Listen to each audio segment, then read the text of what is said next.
seperti ini. Aku mau, sebelum menentukan titik-titik, aku mau menyesuaikan dulu si scale-nya. Di sini aku ubah dari 30 sampai 680. Nah, scale-nya udah grafiknya udah tidak ada jarak ya guys antara si titik X dengan Y nya, dengan Y nya.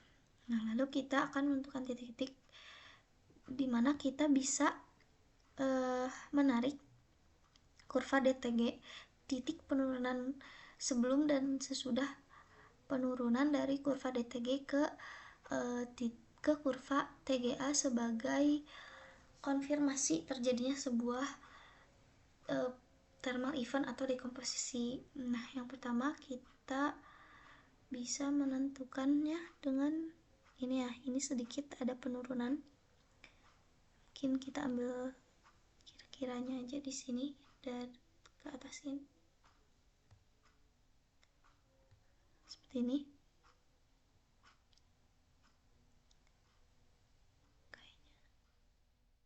Nah, sini.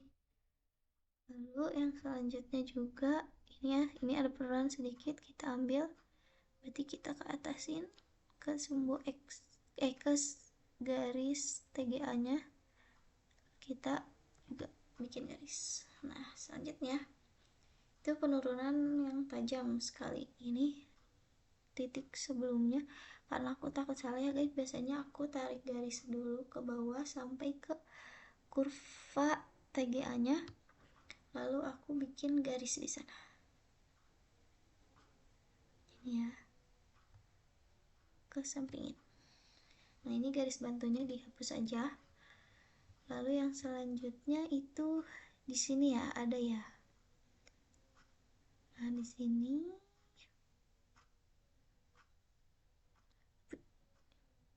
ini sepertinya ini bukan penurunan ya guys. Jadi kita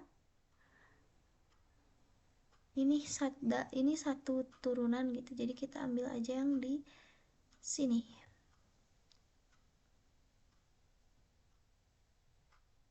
Nah, lalu kita bikin garis juga ke pinggir. Sorry. Kita bikin garis ke pinggir. Ini biar lurus, tipsnya pencet shift sambil geser ke kanan atau ke kiri ya guys. Nah, seperti ini.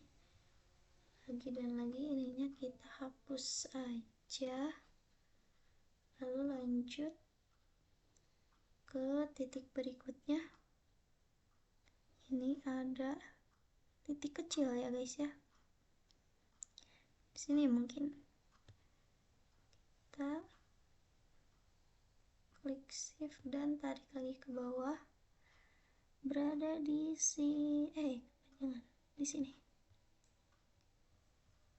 Kita tarik ke kiri aja. Nah, lalu ini juga nih ya, ada penurunan, tapi sepertinya ini tidak akan menunjukkan hasil yang optimal karena terlalu berdempetan. Jadi kita tidak usah masukkan saja. Nah, seperti ini. Ini aku ubah dulu warnanya supaya kelihatan, lalu apply to. Oke. Nah, ini ya garisnya sudah diubah. Nah, untuk mengetahui ini pada titik atau nilai garis ini tuh berada pada masa dalam berapa persen, kita bisa mengetahuinya dengan menggunakan data reader, screen reader, lalu klik yang merahnya, ini ada 99,94. Kita klik manual aja, 99,94%. Begitu pula yang data bawah-bawahnya, kita tentuin ini 99,37, 99,37, 9,37%. Yang bawahnya juga lakuin hal yang sama. Ini 31,07. 31,07%. Lanjut titik yang di bawah, yang ini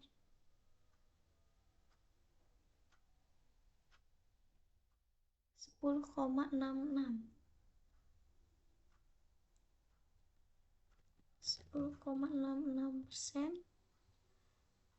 Dan yang terakhir ada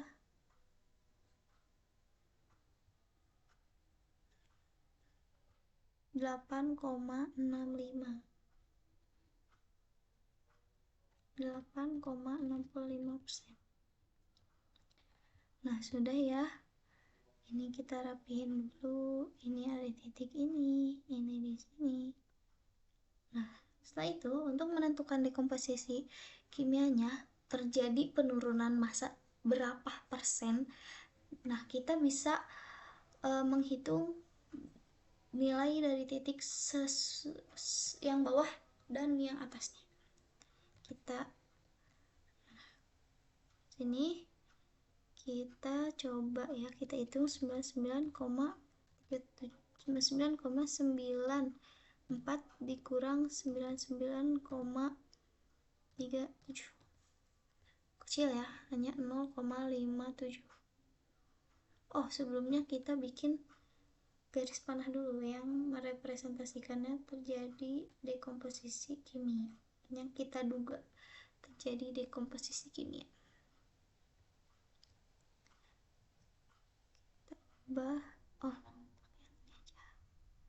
Kita ubah jadi 2 ini ya. Ininya juga jadi 2 aja. Nah, seperti itu. Kita lakukan hal yang sama pada garis yang bawahnya, miring. Kita lakukan hal yang sama pada garis yang bawahnya.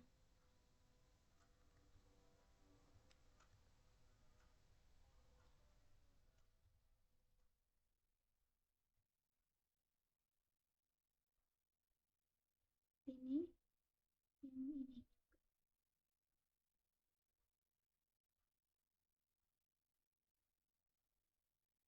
Dan satu lagi.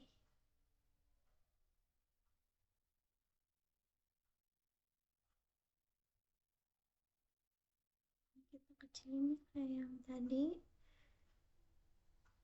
Ini 2. Ini. Nah, untuk mengetahui berapa dekomposisi atau berapa perubahan yang terjadi di setiap terjadinya thermal event ini, kita bisa mengurangi data yang atas dikurangi data yang bawah. Ini udah aku hitung 0,57 ya. Ini tulis 0,57%. Lalu untuk yang ini 99,37%.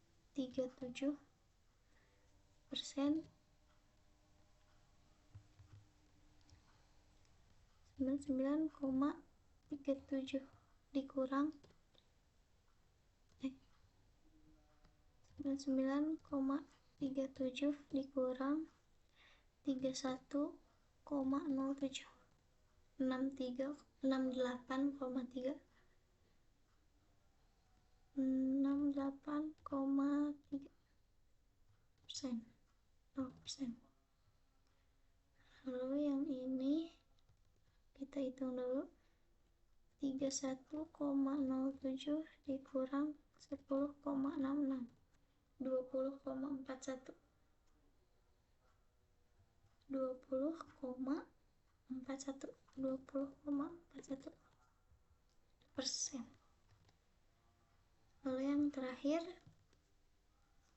10,66 dikurang 8,65, oh salah aja, 10,66 dikurang 8,65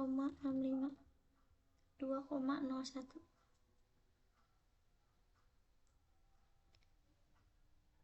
ya 2,01 2,01%. Nah, seperti ini ya. Nah, ini sudah kita dapatkan perubahan massa atau pembacaannya gini. Dari thermal event yang segini, kita kehilangan massa sebesar 68,3%. Dengan sisa massanya itu 31,07. Dan thermal event yang kedua yaitu kita kehilangan massa sebesar 20,41%. Nah, untuk aturan dekomposisi massa itu dalam proses analisis, jika terjadi penurunan dekomposisi massa yang nilainya kurang dari 5%, maka data tersebut umumnya bisa kita abaikan karena nilainya terlalu kecil untuk dianalisis. Jadi bisa kita simpulkan bahwa yang 0,57 dan 2,01 ini tuh bisa kita abaikan gitu, bisa nggak kita sertakan untuk analisis lebih lanjut. Nah, analisis yang lebih lanjut itu berfokus pada dekomposisi kimia yang nilainya di atas 5%. Nah, secara umum kurva analisis thermal ini dapat dibagi menjadi 3 bagian utama. Yang pertama yaitu bagian suhu rendah, di mana suhunya ini belum terlalu besar gitu ya, sehingga pada suhu ini tuh merupakan proses penguapan atau penghilangan molekul air. Nah, jadi bisa kita duga gitu bahwa 0,57 ini tuh bukan dekomposisi materialnya, melainkan penghilangan atau pengurangan molekul air yang ada di suatu material tersebut gitu. Jadi datanya bisa kita abaikan.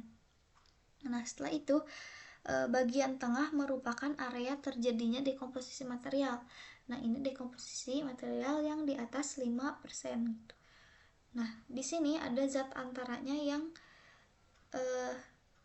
memisahkan gitu antara thermal event yang satu dengan yang lainnya. Zat antaranya itu yang ada di sini gitu. Nah, lalu bagian akhir di mana area mulai stabil dan menyisakan residu. Nah, ketika aku memasukkan data yang di sini ya, yang titik yang ini yang kecil, nah ini tuh persen dekomposisinya tuh hanya 2,01%. Nah, ditakutkan ini bukan material yang terdekomposisi, melainkan residu dari sebuah material yang sudah habis gitu. Jadi data yang di bawah 5% itu bisa kita abaikan saja. Nah, untuk penentuan titik pasti dekomposisi thermal itu bersifatnya perkiraan. Jadi kita tidak bisa mengetahui secara pasti gitu apakah ini termasuk thermal event apa bukan, dekomposisi thermal apa bukan gitu. Nah, oleh karena itu hasil uji dari TGA-DTG ini disarankan untuk dikombinasikan dengan hasil analisis lain seperti XRD agar bisa mengetahui secara pasti kapan molekul air hilang dan fase senyawa apa yang terbentuk menjadi residu, seperti itu. Nah, untuk data yang ini itu adalah data dekomposisi material dari material PVS. Nah, dari material itu mungkin nanti selengkapnya akan aku bahas di laporan. Mungkin dari aku cukup sekian. Maaf bila banyak kesalahan atau kekeliruan. Terima kasih. Wassalamualaikum warahmatullahi wabarakatuh.